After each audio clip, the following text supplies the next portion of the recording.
Hello friends, welcome to சமையல் with Susi. இன்றைக்கி நம்ம பார்க்க போகிறது ஈஸியாக செய்யக்கூடிய முருங்கைக்காய் அண்ட் மாங்காய் போட்ட சாம்பார்.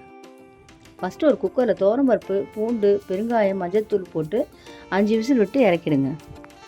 அடுத்து ஒரு கடாய் வச்சுக்கோங்க. எண்ணெய் ஊற்றிட்டு கடுகு போடுங்க. கடுகு பொரியட்டுன்ட்டு வெந்தயம், சீரகம் கொஞ்சம் போட்டு பொரியட்டுன்ட்டு வெங்காயத்தை போடுங்க. வெங்காயம் கருவேப்பிலையும் போடுங்க.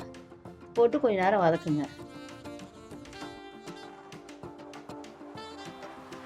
கொஞ்சம் கல்லுப்பு சேர்த்துக்கோங்க. ஏன்னா கல்லுப்பு போட்டால் வெங்காயம் சீக்கிரமாக வதங்கிடும்.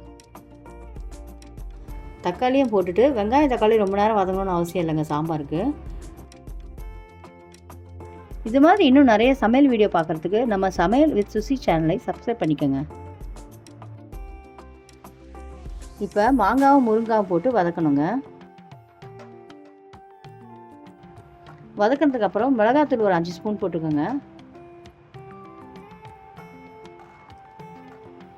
போட்டுட்டு கொஞ்சம் வதக்கிட்டு தண்ணி கொஞ்சம் ஊற்றிக்கு. தேவையான அளவு உங்களுக்கு சாம்பார் எவ்வளோ தேவைப்படுமோ அவ்வளோ தண்ணி ஊற்றிக்கோங்க.